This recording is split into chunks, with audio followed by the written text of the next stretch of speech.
अस्सलाम वालेकुम। मैं अंजुमन मुस्लिम शाह बिरादरी ऑल महाराष्ट्र अध्यक्ष और नायब सदर लतीफ़ पहलवान साहब, नायब सदर शब्बीर हाजी साहब, सेक्रेटरी हमारे भैया लाल साहब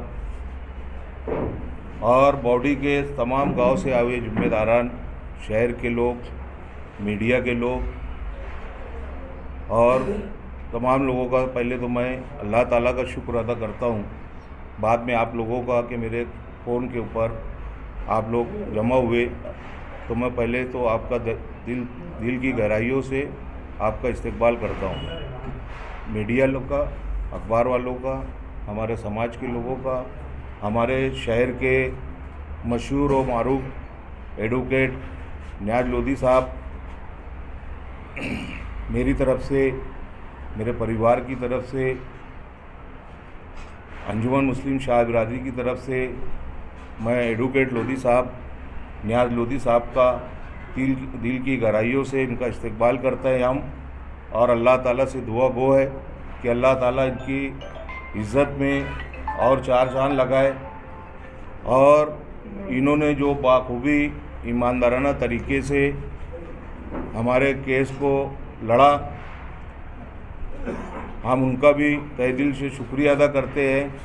साथ साथ में हमारे शाकिर शेख जो तहज़ीब हाई स्कूल के हेड मास्टर है, हम उनका भी हमारी परिवार की तरफ से, बिरादरी की तरफ से और ऑल महाराष्ट्र की शाह बिरादरी की तरफ से उनका भी तहे दिल से शुक्रिया अदा करते हैं और उनको भी दुआ देते हैं अल्लाह की कि अल्लाह उनके फैमिली में खैर और बरकत के मामले रखे। अल्लाह पाक जो उन्होंने भी फी सबीलिल्लाह बिरादरी का वक्तन फ़क्तन वो जो है वक्तन फ़क्तन जो है वो हमेशा बिरादरी के काम में लगे रहे, हम ऐसे उनका भी शुक्रिया अदा करते हैं। साथ साथ में हमारे डॉक्टर फारूक शाह साहब जो दुलिये के आमदार हैं, उनका भी मैं मेरे परिवार की ओर से, बिरादरी की जानिब से उनका तहे दिल से शुक्रिया अदा करता हूँ कि उन्होंने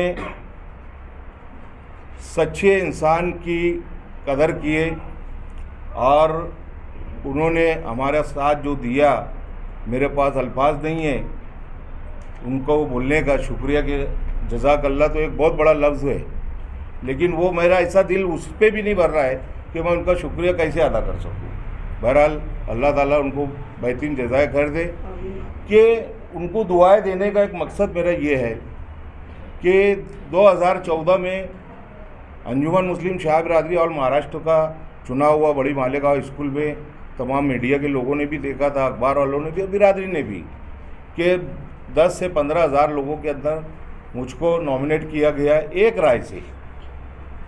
राय से मेरे को नॉमिनेट किया गया और जिन लोगों ने, हमारे जो बुज़ुर्ग है डॉक्टर आमान साहब आज उस दुनिया में नहीं रहे, हम उनके लिए मग़फ़िरत की दुआ करते हैं कि अल्लाह उनकी मग़फ़िरत करे। जो उन्होंने चेन रिपोर्ट दाखिल की थी, हमको घर पे बुलाकर उन्होंने सर पे हाथ रख के दुआएं दी, कई लोग गवाह हैं यहाँ पे, और उसके बाद पीछे से जाकर उन्होंने चेन रिपोर्ट दाखिल किया। चेन रिपोर्ट दाखिल करने का उनका अपना मकसद ये था कि सन 1994 के अंदर अंजुमन मुस्लिम शाह बिरादरी के नाम से एक स्कूल को मंजूरी मिली, वो जलगांव के अंदर, और उसमें ऐसा बायलॉज में हमारे ऐसा है कि जो चेयरमैन, मतलब जो अध्यक्ष रहेगा अंजुमन मुस्लिम शाह बिरादरी का, वो उसका चेयरमैन रहेगा, और जो बॉडी के जो सदस्य रहेंगे वो वहाँ पे वो कमेटी के सदस्य रहेंगे। लेकिन उनका एक अपना मुफाद था, आप बुरा नहीं बोल सकता, मैं उनको माजरत खाऊँ, मैं ये जुमला भी बोला तो। बहरहाल उन्होंने वो स्कूल जो महाराष्ट्र अंजुमन मुस्लिम शाह बिरादरी के उस वक्त में डॉक्टर शौकत सदर थे, इन्होंने एक लेटर लिखकर इनको दिया था, वो लेटर भी हमारे पास मौजूद है कि भाई वहाँ के जो लोकल, क्योंकि महाराष्ट्र के लोग बार बार वहाँ आ नहीं सकते, और उन्होंने अपनी एक स्कूल को, लोकल बॉडी को पावर दिए, महाराष्ट्र बॉडी ने, कि भैया तुम स्कूल को संभालो। उसके बाद ऐसा हुआ कि सन 1974 के अंदर अंजुमन मुस्लिम शाह बिरादरी की रजिस्ट्रेशन हुआ और पहले छेड़ी कमिश्नर के अंदर था। छेड़ी कमिश्नर के अंदर 73 में इलेक्शन हुआ और 74 के अंदर अंजुमन मुस्लिम शाह बिरादरी के अध्यक्ष डॉक्टर आमान साहब बने। उसके बाद 76 में फिर चुनाव हुआ तो वापस से वही बॉडी रिपीट हुई। 76 के बाद जो है 84 तक डॉक्टर शौकत साहब जो अपने डॉक्टर आमान साहब जो है वो सदर रहे 84 तक 85 तक। उसके बाद जो है हमारे शहर के बुज़ुर्ग दूसरे हमारे जो फतेह मोहम्मद हाजी साहब, उनको बनाया गया अंजुमन मुस्लिम शाह बिरादरी का सदर। और वो लोग जब डॉक्टर आमान साहब ने इस्तीफ़ा देकर फतेह मोहम्मद हाजी साहब को जब 85 के अंदर इन्होंने इनको सदर बनाया, तो जब छेड़ी कमिश्नर के अंदर चेंज रिपोर्ट दाखिल हुई तो वो 9 साल वो भी इलीगल रहे। इसलिए इलीगल रहे कि छेड़ी कमिश्नर में उसको जो प्रोसीजर है उसको फॉलोअप में लेना पड़ा था और वो हमारे बुज़ुर्ग थे, उनकी समझ नहीं थी या नहीं समझ पाया। डॉक्टर आमान साहब ने उस टाइम में 21 की बजाय 23 की बॉडी बनाकर उन्होंने उस टाइम में वो सदस्य बोल के थे, वहाँ पे उन्होंने दाखिल किया, वो रिजेक्टेड हो गई। उसके बाद जो है 2004 में डॉक्टर शौकत साहब को 2095 में डॉक्टर शौकत साहब को सदर बनाया गया। 1995 में उनको सदर बनाया गया और सदर बनाने के बाद उनकी भी चेंज रिपोर्ट छेड़ी कमिश्नर के अंदर 25 लोगों की नाम डालकर और चेंज रिपोर्ट दाखिल करी गई। उसमें भी वो सदस्य बोलकर थे। उसके बाद ऐसा हुआ कि वो चेंज रिपोर्ट पे ये लोगों ने ध्यान नहीं दिए। ध्यान नहीं देने के बाद जो है उसके बाद जो है कि वो हमारे जो डॉक्टर शौकत साहब थे वो भी 14 साल जो है वो इलीगल रहे, इसलिए कि उन्होंने भी 25 लोगों के नाम दिए थे और बायलॉज में 21 लोगों का नाम की बॉडी को रजिस्ट्रेशन की मान्यता थी। उसके बाद वहाँ पर जो है वो प्रकरण वैसे ही पड़ा रहा। हमारे बुज़ुर्गों जब उस टाइम में जनरल सेक्रेटरी याकूब हाजी साहब थे जो यतीम खाना चलाते थे, वो मरहूम आज वो इंतकाल कर गए। इन लोगों के पास पूरा दफ्तर था। जब उस टाइम में सदर डॉक्टर शौकत साहब थे और सेक्रेटरी जो है हमारे याकूब हाजी साहब थे। उसके बाद वो ऐसा हुआ कि अंजुमन मुस्लिम शाह बिरादरी, अंजुमन बोले तो जो हिंदू समाज के हमारे भाई रहते वो ऐसा समझते भाई ये दरगाह का मामला है। तो हमारे बुज़ुर्गों ने क्या किए, वो जब फाइल वहाँ वक्फ बोर्ड गई तो ये हमारे लोगों ने ऑब्जेक्शन लेना चाहिए था कि ये हमारा प्राइवेट है, ये हमारा जमात खाना जो है ये हमारी बिरादरी की पर्सनल मिल्कियत है। जो स्कूल है वो हमारी पर्सनल मिल्कियत है, ये हमारी मेहनत से हमारे लोगों ने इसमें पैसा चंदा जमा करके इसको दिया। इन्होंने कोई ऑब्जेक्शन ना लेते हुए वहाँ का रजिस्ट्रेशन कर लिया। आप जो दफ्तर सन 1973 का था वो दफ्तर वहाँ पहुँचा। पहुँचने के बाद ये इन्होंने स्कूल के लिए सिर्फ ये नाम के कि भाई ये मैं शेड्यूल 1 पे मैं हूँ, इसलिए उन्होंने वहाँ पर जाके वो हमारे खिलाफ में उन्होंने चेंज रिपोर्ट दाखिल किया। तो आज अल्हम्दुलिल्लाह उनकी जो 2014 में जो चुनाव हुआ था उसमें वो उनकी जो चेंज रिपोर्ट थी वो रिजेक्टेड हो गई है। उसके बाद 2018 में जो उन्होंने दाखिल की थी वो भी रिजेक्टेड हुई अल्हम्दुलिल्लाह। और यही बुनियाद पे रिजेक्टेड हुई है वो कि इनके पास सन 1973 से लेके 2024 तक इनका ऑडिट है। जमात खाना हमारे ताबे में है। अकाउंट हमारे नाम से जो सन 1973 से जो आज तक कंटिन्यू जो चला आ रहा है, बैंक ऑफ महाराष्ट्र स्टेट, उनका भी सब खाता हम लोगों के पास बाकायदा सीरियल से चला आ रहा है। ये हमारे शहर के अंदर वो उनका राजकारण था कि भाई मैं स्कूल बचा लूँ। और लोकल लेवल पे ऐसा है कि मालेगांव शहर के अंदर 15 से 20 हज़ार शाह बिरादरी की वोट है। तो यहाँ पे शहर के अंदर बिरादरी पे इलेक्शन होता है। तो कुछ हमारे शहर के लीडरान ऐसे थे जो रहमान शाह को अगर आगे चला गया तो ये आगे शरद पवार इसको एमएलसी में भी ले सकता है या आमदारी को भी खड़े रह सकता है। इस बुनियाद पे यहाँ के लोगों को, कुछ हमारे भाई है जो रास्ता भटक गए थे, उनके ताल्लुक से भी मैं बोलूँगा, वो रास्ता भटक गए थे और बिरादरी के अंदर 2 ग्रुप पैदा हो गया। और ग्रुप पैदा होने का मकसद ये था कि यहाँ के लीडर को यहाँ का स्वाद था कि भाई मेरा ये फ़ायदा है और उसका वो फ़ायदा है। तो इसलिए यहाँ के कुछ लीडरान ने कुछ है दुनिया से चले गए, कुछ है। इन्होंने इनको हर तरीके से मंत्रालय के अंदर भी इनको सपोर्ट किया, वक्फ बोर्ड में भी किया, और कानूनी तौर से लोक नाले में भी गए। मेरे खिलाफ में BY शाह के नाम से इन्होंने बदनामी भी किए। खैर बहरहाल मैं उनके बारे में इतना ही दुआ गो हूँ कि आज भी वो मेरे भाई थे, कल भी मेरे भाई है। और जो मेरे बुज़ुर्ग फतेह मोहम्मद हाजी डॉक्टर अमान साहब हमारे बुज़ुर्ग थे, आज तो दुनिया में नहीं रहे, लेकिन मैं कल भी उनकी इज़्ज़त करता था, आज भी करता हूँ, और इंशाल्लाह उनके परिवार की भी करता रहूँगा। दूसरे हमारे बुज़ुर्ग है फतेह मोहम्मद हाजी साहब, वो भी मेरे कोई नहीं है, मेरे बुज़ुर्ग है।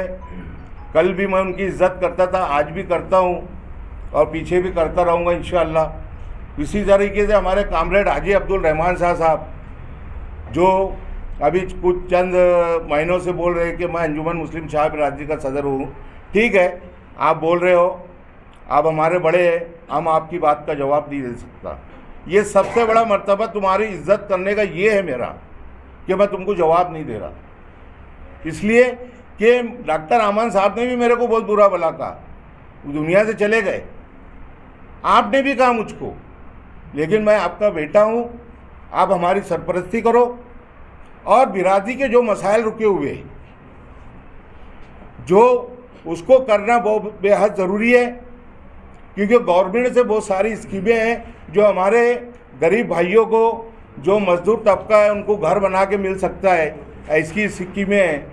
लोन के मामलात है, जो बेरोज़गार है उसको रोज़गार के लिए, ऐसी कई सारी स्कीमें हैं, ऐसी कई सारी स्कीमें हैं जो अल्हम्दुलिल्लाह आज हमारे धुलिया के डॉक्टर फारूक शाह साहब MLA जो है, आज मेरे को उस चीज़ का इतना बड़ा सपोर्ट हो गया कि अगर हमारी बिरादरी में ना इत्तेफाकी अगर ख़त्म होती है, और मेरे को तो उम्मीद है, और मेरे भाई लोगों से भी मैं यही बोलूँगा, मेरा महमूद जो भाई है, महमूद शाह, बहुत कायदे वाला भैया, तू बहुत कुछ कर भी सकता है, लेकिन खुदा के वास्ते बिरादरी को एक साथ रहकर सबके साथ भी जुड़ के काम कर मेरे भाई। किसी को बुरा भला बोलने से पहले अपने ऊपर उंगली उठाना, अपने ऊपर कितनी उंगली आ रही। मैं बहुत कुछ बोल सकता, बहुत कुछ कर सकता। दूसरा, हमारा एक बच्चा है 1 लाख, उसको 2 ही लफ्ज़ बोलूँगा मैं वो बच्चे को, कि बेटा तेरे वालिद मोहतरम का जब इंतकाल हुआ, कब्रिस्तान के अंदर कोई नहीं आया था। जिस परिवार, जो सियासी परिवार असर उसू रखने वाला, वो शख्स उसकी मैयत में नहीं गए। इकबाल शाह साहब की, जो मेरे मुखालिफ थे, उस वक्त में मैं कब्रिस्तान में गया, और ये बोलना नहीं है मेरी नेकी ज़ाहिर हो जाएगी, ज़ाहिर हो जाएगी। तो मैंने ऐलान बोला था कि बेटा उसको गुस्ल दो, गुस्ल भी नहीं दे रहे थे। अल्लाह के रहम करम से अपन ने उसको गुस्ल देने लगा है, और गुस्ल देने के बाद जनाजे की नमाज मैंने पढ़ा, उसका बेटा दूर खड़ा था। वहाँ पे तूने क्या कमिटमेंट किया था मेरे से, हमको समझ बता रहा बेटे, तू अंडे में बेटे अभी तूने क्या कहा था कि भाई अल्लाह के वास्ते मेरे वालिद मोहतरम ने अगर कुछ कहा होगा तो माफ़ कर दो। तो मैंने उसी कब्रिस्तान के अंदर उस बच्चे को कहा था कि बेटा अल्लाह को हाजिर करके मैं बोल रहा हूँ कि तू भी गवाह है ना कि मैंने सब माफ़ कर दिया, और तेरे को आधी रात को कभी ज़रूरत है तो अल्हम्दुलिल्लाह मेरे दरवाजे तेरे लिए खुले। ये मेरा जुमला था। आज वो ये सब हरकतें कर रहे, तुम्हारे साथ इतना एहसानात करने के बाद अगर मेरी ये बात गलत होंगी तो मेरे को जहाँ बुलाएगा मैं आने के लिए तैयार है। और मेरा भाई वो महमूद, मैं उसको भी यही बोलूँगा, भाई तू बहुत कायदे कानून में बहुत तू मजबूत है, तू बहुत कुछ कर सकता है भैया, लेकिन अब ये वक्फ बोर्ड से मंजूरी आ गई है, 10 साल से बिरादरी का नुकसान हो रहा है, खुदा के वास्ते सब भूल जाओ और बिरादरी के मसाइल को हल करो। साथ साथ में मैं डॉक्टर फारूक शाह साहब का मेरी ओर से और बिरादरी की ओर से जो मैं उनको मुबारकबाद का जो बताया आप लोगों, असल में उस आदमी ने उन सामने वाली पार्टी को भी मौका दिया, उनको भी बुलाए कि भाई आके बैठ के सेटलमेंट कर लो, लेकिन उनके बोलने कर पे भी वो नहीं गए। और उसके बाद उन्होंने सब पूरी कानूनी तरीके से पूरे पेपर वगैरह उन्होंने जो देखा, तो उन्होंने एक मसले का हल निकाले कि हमको सबको साथ में लेके चलना है और सबका बिरादरी का काम करना है। वो तो अदर बिरादरी का भी वो लोग काम कर रहे हैं और हम भी करते हैं अल्हम्दुलिल्लाह। लेकिन हमारी बिरादरी में जो है पिछड़ा वर्ग है, मजदूर तबका है, गरीब लोग है, हाँ, और जो हमारे बच्चों को पढ़ा नहीं सकते, तो हमको जो गवर्नमेंट की तरफ से जो सहूलतें हैं, हम ये चाहते हैं कि डॉक्टर फारूक शाह साहब आज अल्हम्दुलिल्लाह मंत्रालय के अंदर उनका एक असर उसू है। अपोजिशन पार्टी से हुई तो क्या हुआ, लेकिन आज उनका एक असर उसू है। आज हमारे जो बिरादरी की जो स्कीमें हैं, अगर हमारे अंदर सब एकजा हो जाएगी, हमारे सब इख्तिलाफ को भूल जाओ, अल्लाह वास्ते मैं माफ़ी मांगता हूँ सबसे, मैं माफ़ी मांगता हूँ, अल्लाह के वास्ते सब मिल जाओ और हमको एक प्लेटफॉर्म पे रह के गवर्नमेंट की कितनी सारी स्कीमें हैं सबको लाकर और हमको हम हमारी बिरादरी को क्या फ़ायदा पहुँचा सकते। हमारे बच्चे जो एजुकेशन के लिए जो पढ़ना चाहते, आज गरीबी की वजह से आज वो 10वीं पास कर लेता है तो 11वीं 12वीं में उसके मसाइल शुरू हो जाते हैं। अब अगर वो कास्ट की बुनियाद पर उसका एडमिशन हो जाता है तो उसको वैलिड मांगते हैं 12वीं के बाद कि कहीं उसको कोई डिग्री लेना है, कहीं MBBS करना है, BOMS करना है, या डॉक्टरी लाइन में बोलो या कोई भी इंजीनियरिंग लाइन में जाने का बोलो तो उसको वैलिड लगता है। आज वैलिड नहीं हो रहा है। गवर्नमेंट ने हमारे साथ जो पिछले जो BJP सरकार थी, जो फडणवीस साहब की सरकार थी, उन्होंने हमारे लिए जो तकलीफ़ें दी है उन्होंने, तो आज जो आमदार साहब वो उसके अंदर लगे हुए हैं।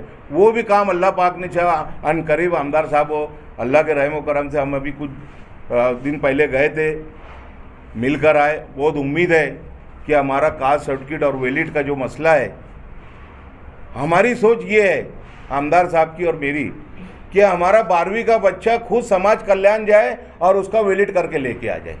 हमारी ये समझ, हमारी ये सोच है। और हमारे बच्चे आप तालीम के मामले में बहुत संजीदा हो जाओ। हमारी बिरादरी के लोगों से मैं कहूँगा, ऐसे तो हरी बिरादरी के लोगों से मेरी गुजारिश है कि हमारे बच्चों को 2 वक्तों का खर्च हमारा कम कर लो, खाना कम कर लो, हमारे फुलझूल अखराजात को कम कर लो, लेकिन हमारे बच्चों को एजुकेशन दो, तालीम दो और साथ साथ में उनको जब तालीम आएंगी उनके अंदर तो दीन भी आएगा। हमारी बिरादरी के अंदर भी हम दीन से दूर है, हमको सबको तालीम के ऊपर ध्यान देना है। मेरी ऐसी गुजारिश है आपके माध्यम से मेरी बिरादरी के लोगों को कि आप तालीम बच्चों को दो। जहाँ भी तुमको कोई तकलीफ़ आती है, दिक्कत आती है एडमिशन के ताल्लुक से, हम बिरादरी के तमाम बॉडी के जिम्मेदार, भैया लाल भाई है, लतीफ़ पहलवान साहब है, अभी हमारे अतीक भाई है, और भी जो मतलब हमारे जाकिर भाई है, सभी जितने भी सब्बीर राजी साहब वगैरह जो है, हमारे सभी जो लोग हैं, एडमिशन की जहाँ भी तुमको दिक्कत आए हमको बुलाओ, हम आपके साथ है। एडमिशन इंशाअल्लाह हम हर हाल में तुम्हारा करा के देंगे। और मेरी अपील है कि बिरादरी एक हो जाओ, एकजा हो जाओ। गवर्नमेंट से बहुत सहूलत है, लेकिन जब तुम लोग जुड़ेंगे, बिरादरी जुड़ेगी तो इंशाल्लाह काम होगा। मेरा बिरादरी को यही मैसेज है और बिरादरी से अपील है कि भाई आप जो है अपने तौर से बिरादरी के अंदर तालीम की बेदारी करें।